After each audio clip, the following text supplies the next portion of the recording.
आज हमने रिलीजन को, जो कम्युनिस्टों का व्यू है, हमारा व्यू नहीं है ये कम्युनिस्टों का व्यू है, तो हमने कम्युनिस्टों का व्यू इसलिए रखा कि कम्युनिस्टों ने कहा कि हमने एक सोसाइटी बनानी है, कैसी सोसाइटी जिसमें इक्वलिटी भी होगी, फ्रीडम भी होगी। उसमें जो बाधा डाल रहे हैं तत्व, उनको निकालने के लिए तो उन्होंने रिलीजन पे सबसे पहले आघात किया कि ये तो अफीम है।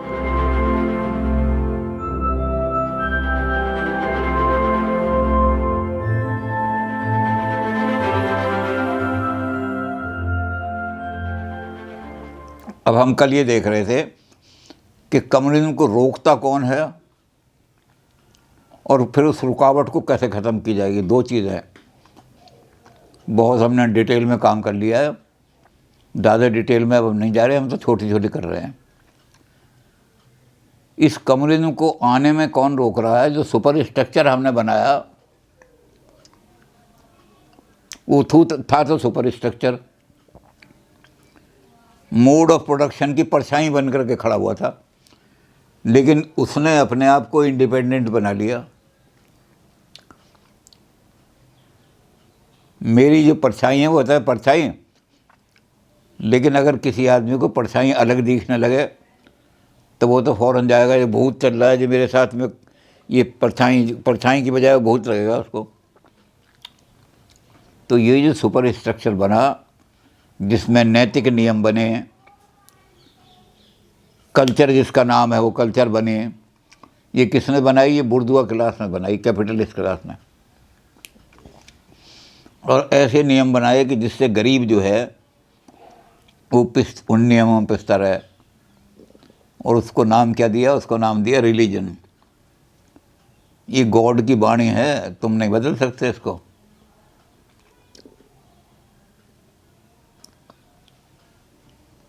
मार्क्स के जो ऐसे गुरु थे जिन्होंने क्रांति का उसको पाठ पढ़ाया, जब वो फ्रांस में चला गया भाग करके, तो फ्रांस में क्रांतिकारियों का बहुत, तो उनका नाम भी हम पहले आ चुका है, उनका नाम फ्यूरबाख। तो फ्यूरबाख ने एक बड़ी अच्छी किताब लिखी है, उसका नाम है एसेंस ऑफ क्रिश्चियनिटी। उसमें क्रिश्चियनिटी को अच्छी तरह से रगड़ा चढ़ाया है, खूब क्रिटिसाइज किया है। क्रिश्चियनिटी ने आदमी को मीक बना दिया, दुर्बल बना दिया, कायर बना दिया, आदमी आवाज़ नहीं उठा सकते। अब वो कहा था उसने क्रिश्चियनिटी के बारे में सारा ये, इसके बारे में हम पहले देख भी चुके हैं कि क्रिश्चियनिटी में क्या लिखा हुआ है। Blessed are those who are poors. अब ये नहीं कहा गया कि बाइबल जो है ये आदमियों ने नहीं बनाई, ये कह दिया ये तो भगवान की बनी हुई है। और भगवान को तुम कैसे चेंज कर दोगे? भगवान कह रहे हैं कि वही धन्य हैं लोग जो गरीब हैं, तो कहा इसलिए तुम गरीब ही रहो। और गरीब की ऐसी हालत कर दी, आर्थिक हालत की कमज़ोरी, कि वो आवाज़ नहीं उठा सकता। तो उसने एसेंस ऑफ क्रिश्चियनिटी में बहुत ज़्यादा क्रिश्चियनिटी को कंडेम किया। लेकिन एक चीज़ बहुत तकड़ी उसने दिखाई कि आदमी आदमी का शोषण करे छोटे स्केल पे तो उसका तो समाधान हो जाएगा, लेकिन जब एक राज्य दूसरे राज्य का शोषण करने लगे तो उसे कहते हैं कॉलोनियलिज्म। ये बड़े बड़े जो इंडस्ट्रियल राष्ट्र देश थे, इन्होंने अपने माल को बेचने के लिए कॉलोनियाँ ढूंढने शुरू किए, मार्केट ढूंढने शुरू किए। हमारा माल कहाँ बिकेगा ज़्यादा, वहाँ जा कर के अपना माल फेंकना शुरू किया। वहाँ की इकनॉमी कमज़ोर कर दी, और जैसे ही वहाँ की इकनॉमी कमज़ोर हुई उसको अपने कब्जे में ले लिया, कॉलोनी बन गई उनके। इम्पीरियलिज्म, साम्राज्यवाद फैलाया अपना साम्राज्य, उनको स्लेव बना लिया, गुलाम बना लिया। तो एसेंस ऑफ क्रिश्चियनिटी में लिखा है कि क्रिश्चियनिटी ने कॉलोनियलिज्म को फैलाने में और इस साम्राज्यवाद को फैलाने में बहुत, जितनी साम्राज्यवादी शक्तियाँ थीं सबको क्रिश्चियनिटी बड़ी सहायता की। क्रिश्चियन चर्च उनकी कमर पे खड़ा रहा। तो एसेंस ऑफ क्रिश्चियनिटी में उन्होंने कहा कि दुनिया में शोषण का जो बड़ा रूप था, एक देश दूसरे देश का खून चूस रहा है, उसमें सबसे ज़्यादा सहायता क्रिश्चियनिटी ने की। दिखाया उसने लंबा चौड़ा बहुत ज़्यादा, उसका अगर कोई पढ़ना चाहे तो पढ़ ले, फ्यूरबाख की एसेंस ऑफ क्रिश्चियनिटी। अंत में उसने जब किताब ख़त्म की तो वहाँ नीचे निष्कर्ष निकाल दिया, socialism shall never be the creed of humanity so long as Christianity is there. जब तक क्रिश्चियनिटी जिंदा है दुनिया के अंदर, तब तक मानवता में सोशलिज्म नहीं आ सकता, समाजवाद नहीं आ सकता। इसलिए अगर समाजवाद लाना है तो क्रिश्चियनिटी को ख़त्म करो। तो रिलीजन के खिलाफ इन्होंने कहा, रिलीजन जो है क्या करता है, ये गरीबों को मीक बना देता है, भय दिखा करके, भगवान का भय दिखा करके। एक ऊंट सुई के नाके में से निकल सकता है, लेकिन एक सरमाएदार जिसने अपना धन, हमारे यहाँ भी ये अन्याय इन अर्थ संचयन, राक्षस कौन है जो अन्याय द्वारा अर्थ संचय करता है, और वहाँ भी उन्होंने ये कहा, जिसने सारी दुनिया का माल हड़प कर लिया अन्याय द्वारा, वो बैठा हुआ आदमी। तो कभी भी क्रिश्चियनिटी को जब तक ख़त्म नहीं करोगे, रिलीजन को ख़त्म नहीं करोगे, रिलीजन में ऐसी बातें, हर रिलीजन में, हमारे यहाँ भी ये लिखा है, जय विधि राखे राम ताई विधि रही है, जय विधि रा। क्यों रही है भाई जय विधि, क्यों रही है? जब मुझे रोटी नहीं मिलती, बच्चे मेरे भूखे होते हैं, तो तुम कह देते हो जय विधि राखे राम ताई विधि रही है। तो ये क्रांति क्यों नहीं करने देते? तो कहते हैं रिलीजन जो है आदमी को क्रांति नहीं करने देता। वो कहता है ईश्वर ने जब तुम्हें दंड दिया है, किसी पुराने काल में तुमने कोई पाप किया होगा तो ईश्वर ने तुम्हें दंड दिया है, अब तुम अपने पुण्य करो। किस तरह करो?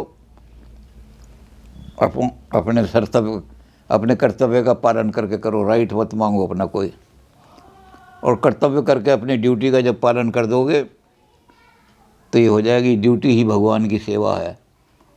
फिर तुम्हें अगले जन्म में किसी अमीर के घर में जन्म मिल जाएगा। अब ये कहते हैं कि ऐसी ऐसी चीज़ें कह करके रिलीजन ने लोगों को जंजीरों में बांध दिया, सारे रिलीजन ने, और उनको क्रांति से नीचे रखने के लिए एक नशा दे दिया। कौन सा नशा दे दिया? फ्यूचर का। Sacrifice your present pleasure for the sake of imaginary future pleasure. हमको मालूम है जन्नत की हकीकत, लेकिन दिल के बहलाने को गालिब ख्याल अच्छा है। जन्नत वन्नत कुछ नहीं है, यही दुनिया को जन्नत बनाओ, यहीं लोगों को भूख से, बीमारी से और इन चीज़ों से बचाओ, इनको यहाँ स्वर्ग बना दो। इस पृथ्वी पर तो नरक का जीवन व्यतीत कर रहे हैं बेचारे, कीड़ों की तरह नाली की, और स्वर्ग के उन्हें सपने दिखा रहे हो। तो इन्होंने कहा रिलीजन एक बहुत बड़ी अफीम है। अफीम का नशा करके आदमी जो है ना, वो टेम्परेरी रिलीफ प्राप्त कर लेता है, लेकिन जब उठता है नशे से तो ज़्यादा डिप्रेशन होता है उसमें। तो रिलीजन जो है आदमी को जंजीरों में, तकड़ी जंजीरों में बांधता है। अब इन जंजीरों को तोड़ने का क्या तरीका है? इस तरीके में मार्क्स थोड़ी सी गलती कर गए। भाई सुपर स्ट्रक्चर को ख़त्म करना है तो फाउंडेशन को ख़त्म करो। फाउंडेशन है इकोनॉमिक फाउंडेशन, तुम इकोनॉमिक फाउंडेशन की बजाय सुपर स्ट्रक्चर पर हमला कर रहे हो। रिलीजन को तोड़ो, जो छाया है उसको पीट रहे हो, छाया ख़त्म हो जाएगी आदमी को। तो यही गलती कर गए वो। रिलीजन के ख़िलाफ़ खूब लिखा, लेनिन ने किताब लिखी है, लेनिन ऑन रिलीजन, पूरी एक किताब है। रिलीजन का सारा उन्होंने दिखाया एसेंस कि रिलीजन किस तरह से अमीरों को, अब ये भी हमने जब अपना सही की बात कर रहे थे हम, तब हमने देखा था कि लेनिन के एक चेले हैं और मार्क्स के चेले हैं, लेनिन मार्क्सवादी हैं, उनका नाम है अफनासईव। उन्होंने रिलीजन के बारे में लिखा, वो हमने उससे पहले भी बात की, कि उन्होंने मज़दूरों को कहा कि मज़दूरों एक बात सुनो, तुम इस बात को ध्यान से नहीं दिया तुमने अपने, ये तुम्हें अमीर लोग जो हैं, ये जी किताब ऐसी लिख दी, इसमें लिखा हुआ है जो अपना सब कुछ सेक्रीफाइस कर देगा, जो सुख पाया राम भजन में वो सुख नहीं अमीरी में, मेरा यार मेरा मन अब लगा फकीरी में। यही तो ये कहते हैं, ये है रिलीजन। लोगों को कह दिया कि जो राम भजन में आनंद है वो कहाँ रोटी में आनंद है, नहीं भी भूखे रहोगे तो भूखे रहो, कोई बात नहीं, भजन करे जाओ। और फ़कीरी में जो आनंद है वो बिल्कुल ऐसे दोहे लिख दिए। सबसे बड़ा बादशाह वो है जिसको किसी चीज़ की ज़रूरत नहीं, जो मिल गया वो खा लिया, नहीं मिला तो ऐसे सो गए। तो ऐसी ऐसी बातें रिलीजन में बहुत सारी निकाल करके उन्होंने रखी हैं। और उन्होंने कहा कि एक बात ध्यान से रखो कि ये मंदिर में जो नगाड़े और ढोल बजते हैं आरती के लिए, इसे आरती कहलाती है, ये शाम को क्यों बजते हैं, दिन में सुबह या दोपहर को क्यों नहीं बजते? तो अफनासईव ने कहा कि तुम्हें जब दिन में जाते हो मजदूरी मिलती नहीं, या इतनी कम मिली कि बच्चों को तुम दूध नहीं दे सकते, 6-6 महीने हो जाते हैं बच्चे को दूध नहीं मिलता, ऐसे ही पानी में चीनी गजासी घोल के पिला दी, कुछ कर दी, तो तुम्हारा बच्चा रोता है, चीखता है, चिल्लाता है, पापा 1 मिनट एक चम्मच दूध कहीं से ला के पिला दो, मुझे दिल कर रहा है दूध पीने का। मारा थप्पड़, जय विधि रखे राम, तुझे करना है, भगवान ने जिस हालत में रखा उसी में जीना सीखो। अब वो बच्चा चुप हो जाता है। तो बच्चे की चीत्कार हो रही है, इतने बच्चे तुम्हारी झोपड़ियों में रो रहे हैं। अब भगवान ने अगर सुन लिया ना बच्चे रो रहे हैं इतनी चीत्कार को, तो भगवान इनको नष्ट कर देगा जिन्होंने तुम्हारे बच्चों को रुलाया है। खुद तो खा रहे हैं मक्खन और पराठे, और तुम्हें सूखी रोटी भी नहीं तुम्हारे बच्चे को मिल रही। खुद तो आधा किलो दूध सुबह, आधा किलो दोपहर को, आधा किलो शाम को। अब हम उनका नाम तो नहीं लेते, लेकिन यहाँ ऐसे ही सन्यासी थे, उन्होंने कहा मैंने भोजन छोड़ दिया है। कितने लोग हो गए? 8 साल हो गए मैंने भोजन नहीं खाया। क्या करते हो? मैं सिर्फ 2 केले सुबह, 2 केले दोपहर को, 2 केले शाम को, और आधा किलो 1.5 किलो दूध पी गए तुम, और 6 केले खा गए, और कह रहे अन्न छोड़ दे। तो अन्न छोड़, हम भी छोड़ दें अन्न, तो हर एक आदमी छोड़ दे। आप हमें मेवा खिलाया करो, हम अन्न खाना बिल्कुल छोड़ देंगे, सारी ज़िंदगी अन्न नहीं खाएंगे। तो ये लोगों की आँखों में धूल झोंकने के लिए इन्होंने नियम बनाए हैं बुर्जुआ लोगों ने, कैपिटलिस्ट लोगों ने। और लोग बड़े प्रसन्न होते हैं। महाराज जी ने 4 साल से भोजन नहीं किया, 6 साल से। महाराज जी दूध आधारी हैं, दूध आधारी महाराज। तुम्हारे बच्चों को 1 चम्मच भी दूध नहीं मिल रहा, ये 1.5 किलो कर रहा है। तो उसने कहा एक काम करो, तुम्हारे बच्चों की चीत्कार सुनाई नहीं देती भगवान को, क्योंकि ढोल नगाड़े इतने ज़ोर ज़ोर से बजते हैं शाम को। और जब बच्चा तुम्हारा थक करके रोना चीखना बंद करके सो जाता है, तब इनकी आरती बंद होती है। तो कहते हैं इसलिए अगर अपने बच्चे को दूध पिलाना है, अपने बच्चे को रोटी खिलानी है, अपने आप को इनको भूख से बचाना है, तो सबसे पहला काम करो, मंदिर के घंटे तोड़ दो, चर्च बेल को तोड़ो। सबसे पहले नगाड़े और घंटे बजेंगे तो तुम्हारे बच्चों की आवाज़ सुनेगा भगवान, और फिर वो इनको जो शोषण करने वाले हैं, जालिम है, अत्याचारी है, इनका नाश करेगा। रिलीजन के खिलाफ आवाज़ उठाओ। दूसरा काम क्या किया कि जितनी अनप्रोडक्टिव लेबर रिलीजन ने प्रोड्यूस की है, उनको कहा पैरासाइट।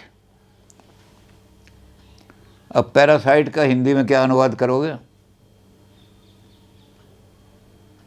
हिंदी में एक छोटा सा शब्द इन्होंने बना दिया, परासित जीव। लेकिन कम्युनिस्ट आइडियोलॉजी में परासित जीव नहीं है। कम्युनिस्ट आइडियोलॉजी में हराम की खाने वाले, कुछ नहीं मेहनत करनी है, एक पैसा भी नहीं है, और लंबे लंबे चोगे पहन के 2 भाषण दिया है, 2000 रुपये चढ़वा लाए, उल्टी सीधी कहानियाँ सुनाई है, पैसे लिया है। तो कहते ये अनप्रोडक्टिव लेबर जो है इसको फिनिश करो। जो प्रोड्यूस करेगा वही खाने का अधिकारी होगा, जो प्रोड्यूस नहीं करेगा उसको कोई खाने का अधिकार नहीं होगा। प्रोड्यूस करने वाले मर रहे हैं, तपसी धनवंत दरिद्र ग्रही। दरिद्री के घर की गृहस्थी के पास तो बच्चे की फीस देने के लिए पैसे नहीं, और तुम्हारे आश्रम में कितना पैसा है? 80 किलो सोना तो इनके आश्रम की नीचे वाली तलैटी में मंदिर के नीचे रखा है भगवान के। अबे तुम्हारे पास 80 किलो सोना रखा है और हमारे घर में बच्चे की फीस भी नहीं, तो क्या करो? तोड़ दो उसको जाके, उस मंदिर को जहाँ इतना हो रहा है तोड़ो उसको, भगवान की इच्छा पे मत रहो। तो रिलीजन के खिलाफ इन्होंने आवाज़ उठाई। लेकिन एक और आदमी था अपना सहीब के साथ ही, उसने कहा कि भगवान बेवकूफ़ नहीं है, भगवान तुम्हारी कभी सहायता करने नहीं आएगा। कैथेड्रल में इतने बढ़िया बढ़िया संगमरमर के सिंहासन बनाए हैं, उन सिंहासनों पर चांदी की बत्तियां जल रही हैं। तुम्हारे घर में 1 महीने की रोटी भी जितनी नहीं आती उतने की वहाँ इंसेंस बर्निंग हो जाती है, सुगंधित चीज़ें जला देते हैं। तो कहते भगवान उन चीज़ों को छोड़ कर तुम्हारी झोंपड़ी में क्यों आएगा? भगवान को इतना मूर्ख मत समझो। इसलिए डोंट डिपेंड ऑन भगवान कि ये घंटे तो तोड़ दो चर्च के, लेकिन भगवान हमारी सुन लेगा तो इनका नाश कर देगा, दुराचारियों का। तो कहते भगवान इनका नाश कभी नहीं करेगा। जो आदमी मंदिर में लेकर के और 1 किलो मेवा लेकर के जाएगा, वो चाहे दिन में कितने दुराचार करता हो, वो मंदिर का पुजारी पहले उसको भोग लगवाएगा भगवान का। और जो आदमी रोटी कुचल करके उसका चूरमा बना के ले जाएगा, उसको कह देगा ये भगवान के भोग में नहीं लगता। हमारे यहाँ ऐसी कहानियाँ हैं। भक्त अम्बरीश की कहानी है।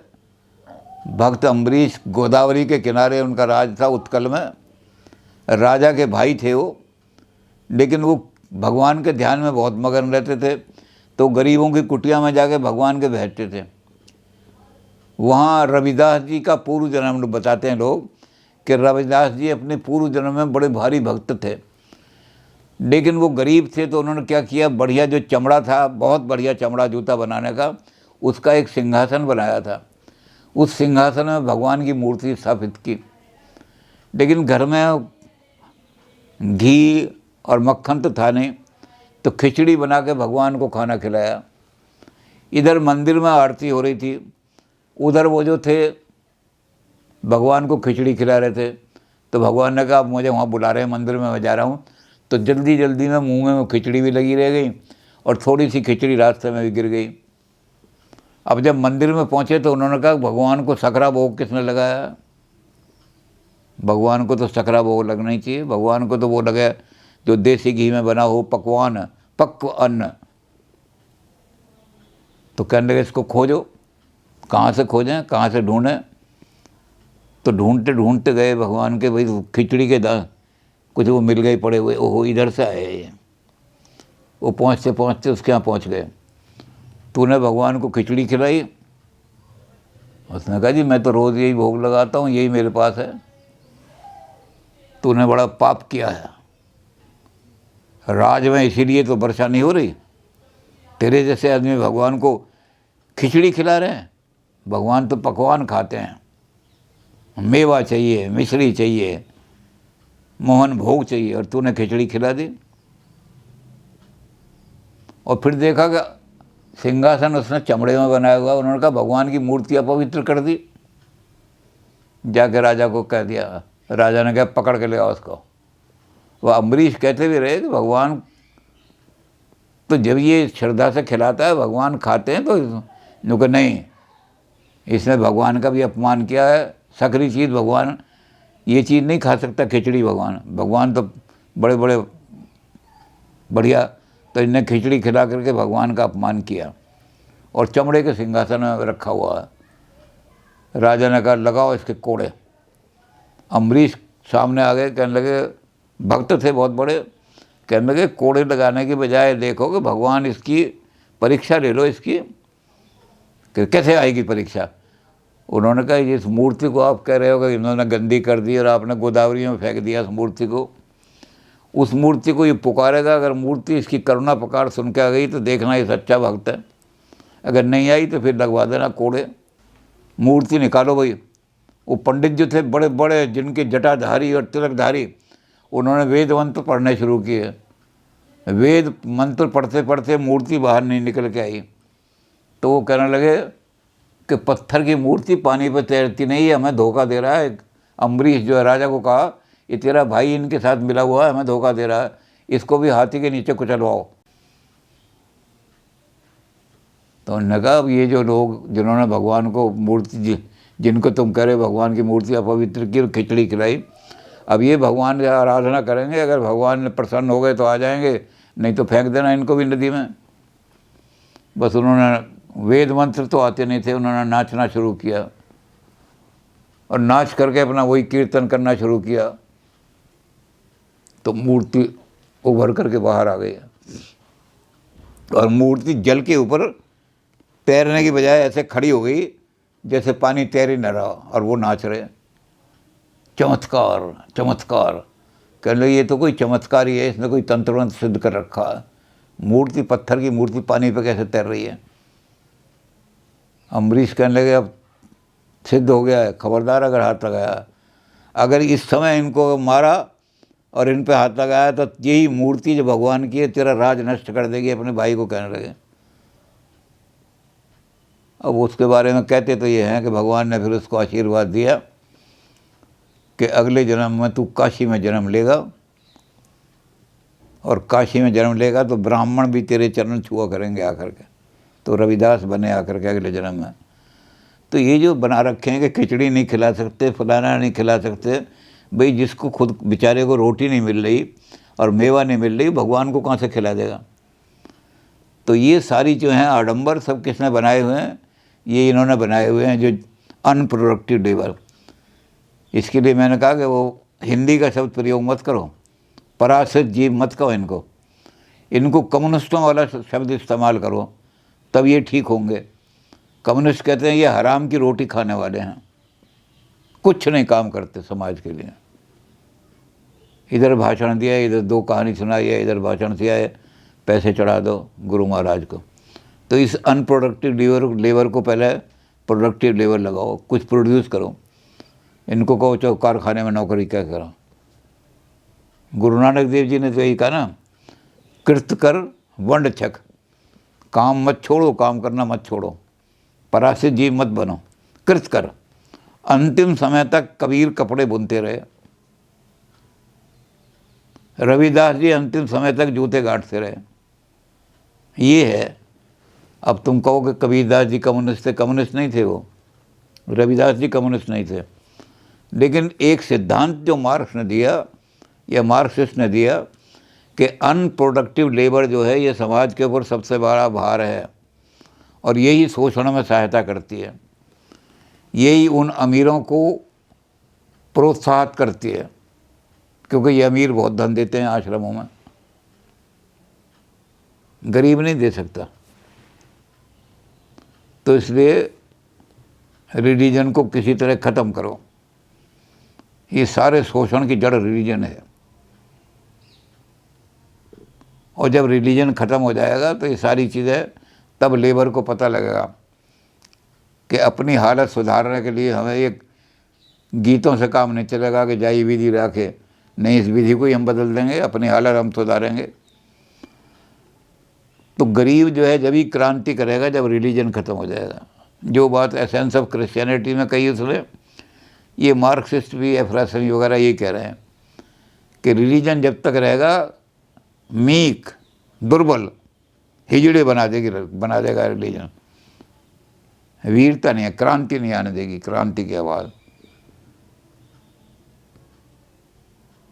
तो ये कम्युनिज्म के आने में सबसे बड़ा शत्रु ये है। अब लबादा ओढ़े खड़े हैं सत्य का भीष्म पितामह, और रक्षा किसकी कर रहे हैं? पापियों की। जो बहू बेटियों को नंगा करके नचाते हैं उनकी रक्षा कर रहे हैं। तो ये सारे लबादाधारी जो हैं ये सब पाप की रक्षा करने वाले हैं, क्योंकि पाप ही ज़्यादा पैसा देता है इनको। जिसके पास पाप की कमाई है वो ज़्यादा दान करता है, जिसके पास मेहनत की कमाई है उसके पास इतना पैसा ही नहीं होता कि वो आश्रमों में दान करें। तो इस पाप की कमाई में जो इन्होंने आड़ बना रखी है रिलीजन ने, कि रिलीजन उन लोगों को प्रोटेक्ट करता है जो लुच्चे हैं, लफंगे हैं, चोर हैं, लेकिन पैसा है उनके पास। रिलीजन कभी नहीं पूछता कि तुम्हारा चरित्र कैसा है। धनवंत कुलीन मलिन अपी। तुलसीदास जी कह रहे हैं जब कलयुग आएगा तो जो पैसे वाले लोग हैं उनको माना जाएगा ऊंचे। आज एक बहुत बड़े ऊंचे आदमी हमारे कार्यक्रम पर अध्यक्षता करने आ रहे हैं। तो क्या ऊंचे हैं कि जी बड़े करोड़पति, बड़े भारी दानी हैं। और क्या मलिन अपी, दिन भर वो कुकर्म करते हैं, गंदे से गंदा काम करते हैं। उनके हरम में नाचने के लिए वो स्त्रियाँ बुलाई जाती हैं, वहाँ पता नहीं क्या क्या होता है, लेकिन ऊपर से क्या है, दानी है, वो बड़े भारी दानी हैं जी आगे। तो कहते ये जो आवरण सारा सोसाइटी का जो रिलीजन ने डाल रखा है, ये मजदूरों को क्रांति नहीं करने देता। ये घंटी की जो तोड़नी है उसकी चर्च की, इस घंटी को तोड़ने के लिए चर्च कह देता है देखो इसमें लिखा हुआ है ब्लेस दैट दोस्त, घंटी उंटी तोड़ने की जरूरत नहीं। भगवान ने कहा है कि तुम गरीब हो तो स्वर्ग के दरवाजे खोल दूंगा तुम्हारे लिए। तो गरीब वहीं बैठ जाता है, जाके गाने लगता है जाई विधि राखे राम ताई विधि रही है। तो रिलीजन को सबसे बड़ा शत्रु बताया है उन्होंने क्रांति का। और रिलीजन ने जो एक सेना क्रिएट कर दी है अनप्रोडक्टिव लेबर की, पैरासाइट्स की, समाज का खून चूसने वालों की, धर्म के नाम पर खून चूस करके अपने आश्रम चला रहे हैं, कुछ काम तो कर ही नहीं रहे। भाई इतनी देर में तो तू एक मिल में कम से कम 500 साड़ियाँ बुन देता। नहीं जी मेरा काम ये नहीं है, मेरा काम तो है चेलियाँ नाचें, गुरुवार हमारे अंधेरा दूर कर दो, गुरुद्वारा हमारा दो बस, और फिर मुझे माल खिला दें। तो ये रिलीजन ने लोगों को इस तरह से शोषण करने के लिए, इस रिलीजन को ख़त्म करो तो क्रांति आएगी समाज के अंदर, कहीं भी भूखमरी नहीं रहेगी, गरीबी नहीं रहेगी। तो मार्क्स और लेनिन रिलीजन को मानवता का सबसे बड़ा शत्रु समझते हैं, और रिलीजन को ख़त्म करने के लिए उन्होंने सारा कहा भी है कि किस किस तरह से रिलीजन को ख़त्म करना। अब हमारे पास एक चीज़ रह गई कि रिलीजन को कौन कैसे तोड़ेंगे, और ये जो छलांग लगानी है हमने रेलम ऑफ नेसेसिटी से रेलम ऑफ फ्रीडम में कैसे छलांग लगाएंगे। तो इसके लिए मार्क्स ने कहा कि ये स्लोली प्रोसेस में काम नहीं चलेगा, डेमोक्रेटिक वे से ये परिवर्तन नहीं आएगा कि आप क्लास सोसाइटी की बजाय क्लासलेस सोसाइटी में पहुँचें। इसके लिए डिक्टेटरशिप लानी पड़ेगी, और वो डिक्टेटरशिप जो है वो प्रोड्यूसर की, उनकी ओनर्स की नहीं होगी, वो कैपिटलिस्ट क्लास की नहीं होगी, वो बूर्जुआ की नहीं होगी, वो उन लोगों की होगी जो प्रोड्यूसर हैं। प्रोड्यूसर कहेंगे हम ही हर चीज़ के मालिक हैं, अब तक तुम थे, इसलिए हम एलिमिनेट करेंगे किनको, दो चीज़ों को एलिमिनेट करेंगे। जितने रिलीजियस सेंटर हैं उनको मानवता के केंद्र में बदल देंगे। चर्च जो है कन्वर्टेड इनटू, या तो चर्च को हम स्कूल बना देंगे, या कोई वेलफेयर होम जहाँ गरीबों के लिए कपड़े लत्ते मिलते हो, सारे कुछ बना। मंदिरों को ख़त्म कर देंगे, मस्जिदों को ख़त्म कर देंगे, ताले लगवा देंगे उनमें। तो जब हमारी डिक्टेटरशिप आएगी तो पहला काम ये करेंगे कि जो आदमी पुण्य का लबादा ओढ़ करके और पाप का संरक्षण कर रहा है, अच्छा आप एक कानून बनवा दो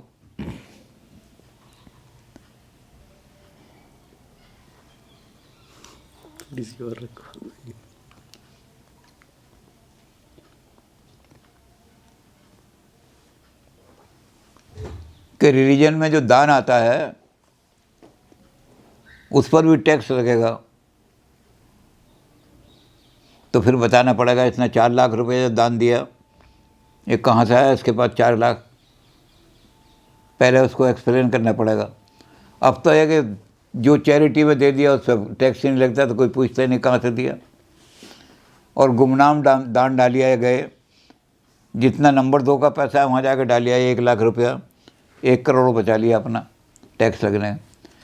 तो अगर ये कर दिया जाए कि दान की रसीद कटेंगी, उन्हें बताना पड़ेगा ये पैसा कहाँ से दान में आया, फिर उसको, तो सारे आश्रम बंद हो जाएंगे अभी। लेकिन ये आश्रम क्या कर रहे हैं, ये किसी से नहीं पूछते कि तूने पैसा कहाँ से कमाया। सब पाप की कमाई जितनी है नंबर 2 की, सब वहाँ जाके दे आते हैं चर्च में, और दानी कहलाते हैं, अपने बोर्ड लगवा लेते हैं। बड़े भारी दानी हैं, वो 1 करोड़ रुपया दान करके गए हैं। भाई 1 करोड़ आया कहाँ से, पहले ये तो बताओ। उस 1 करोड़ पर टैक्स भी दिया है इसने, नहीं टैक्स चोरी कर करा के लाया। तो रिलीजन को हम ख़त्म करेंगे सबसे पहले।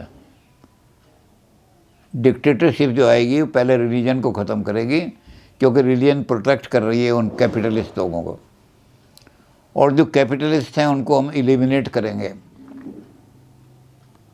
ये थोड़े दिनों के लिए, क्योंकि ये हिस्टोरिकल फेज नहीं होगा, ये तो सिर्फ जंप लगाने के लिए रास्ता। जब हम जंप लगाते हैं तो कहीं बीच में गिर ना जाएं, तो इसलिए पहले रास्ता ठीक करना चाहिए। तो रेल्म ऑफ नेसेसिटी से जब हम रेल्म ऑफ फ्रीडम में जाएंगे, तो उसके लिए वो बीच में जो कांटे हैं उन कांटों को सबको निकालना पड़ेगा।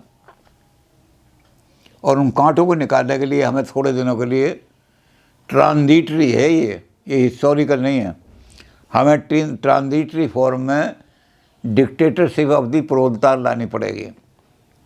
मजदूरों का सर्वहारा की तानाशाही, ये सर्वहारा तानाशाही जो है एक एक कांटे को निकाल देगी। जो भी कांटे कम्युनिज्म को लाने में कहीं भी बाधा बन सकते हैं उनको सबको निकाल देगी।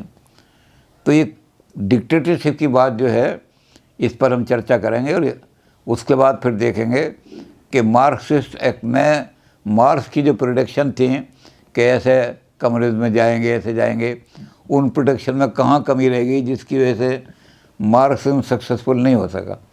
तो पहले हम डिक्टेटरशिप को देखेंगे। कल हम इस पर विचार करेंगे कि प्रोलतार की डिक्टेटरशिप हालांकि टेम्परेरी फेज होगी, लेकिन बहुत ज़रूरी है। एक भी अगर आतंकवादी रह गया छुपा हुआ तो सारा पता नहीं कितने आदमियों को मार दे। इसलिए एक एक को चुन करके ख़त्म करेंगे, चुन चुन करके। रिलीजन को भी चुन चुन के निकालेंगे, और ऐसे लोगों को भी जो शोषण करने वाले हैं निकालेंगे। तो इसलिए टेम्परेरी फेज हमें लाना पड़ेगा स्मूथनिंग करने के लिए, कम्युनिज्म का रास्ता सरल करने के लिए ये हमें डिक्टेटरशिप लानी पड़ेगी। तो हम डिक्टेटरशिप की बात करेंगे। हालांकि लोग डिक्टेटरशिप से घबरा जाते हैं, तानाशाही होगी, लेकिन ये कहते हैं तानाशाही बहुत ज़रूरी है। आज जो भारत में इतनी गुंडागर्दी और सारा ये हो रहा है, तो लोग ये कह रहे हैं कि डेमोक्रेसी नहीं, थोड़े दिनों के लिए तानाशाही लाओ, तानाशाही बिठा दो, और वो तानाशाही क्या करे, जो गुंडागर्दी करे गोली करो। ये नहीं मुकदमा चल रहा है और मुकदमे में किसी वकील को उन्होंने पैसे दे दिए, उनने गवाही तोड़ लिए और गवाह तोड़ करके मुकदमा जीत गया। ये सब अगर डिक्टेटरशिप आ जाएगी तो सबको ठीक कर देंगे। तो मार्क्सिस्ट कहते हैं कि डिक्टेटरशिप लानी ज़रूरी है। अगर कम्युनिज्म की तरफ कूद लगानी है हमने, तो बीच में डिक्टेटरशिप लाओ और स्मूथनिंग कर दो रास्ता, और फिर जंप लगेगी तो कम्युनिज्म आ जाएगा। तो डिक्टेटरशिप पे भी चलो थोड़ा सा विचार करेंगे। आज हमने रिलीजन को, जो कम्युनिस्टों का व्यू है, हमारा व्यू नहीं है ये कम्युनिस्टों का व्यू है, तो हमने कम्युनिस्टों का भी इसलिए रखा कि कम्युनिस्टों ने कहा कि हमने एक सोसाइटी बनानी है, कैसी सोसाइटी जिसमें इक्वलिटी भी होगी, फ्रीडम भी होगी। उसमें जो बाधा डाल रहे हैं तत्व उनको निकालने के लिए, तो उन्होंने रिलीजन पे सबसे पहले आघात किया कि ये तो अफीम है। एसेंस ऑफ क्रिश्चियनिटी किताब जो है उसका निष्कर्ष जो निकाला है वो बिल्कुल सही निष्कर्ष निकाला है उसने। यानी सारा उसने दिखा के कि दुनिया में कैपिटलिज्म, देशों को गुलाम बनाना, अंग्रेज़ों ने सारी दुनिया को गुलाम बनाया, इसके पीछे कौन है? चर्च ने सबको सपोर्ट किया है। तो उसने कहा कि दुनिया को गुलाम बनाने का काम ईसाइयत ने किया है, और इसलिए सोशलिज्म दुनिया में नहीं आएगा जब तक ईसाई रहे। Socialism shall never be the creed of humanity so long as Christianity exist. तो रिलीजन के खिलाफ जो बात करी उन्होंने, उसमें हमने हालांकि बहुत कुछ लिखा है उन्होंने रिलीजन के खिलाफ, लेकिन रिलीजन का हमने बता दिया कि दो ही चीज़ों, अनप्रोडक्टिव लेबर। रिलीजन ने बहुत, जिनको हम साधु और संत कहते हैं, आश्रम वाले, उनको उन्होंने कहा अनप्रोडक्टिव लेबर, जो प्रोडक्शन में बिल्कुल नहीं लगे हुए और खाने में लगे हुए हैं, इसलिए उनको पैरासाइट का शब्द इस्तेमाल किया। और पैरासाइट को हमने हिंदी में ट्रांसलेट कर दिया हराम का माल खाने वाले। तो ये हम मार्क्सिस्टों की तरफ से कह रहे हैं कि उन्होंने रिलीजन को अच्छी तरह से रगड़ा चढ़ाया है, समझे।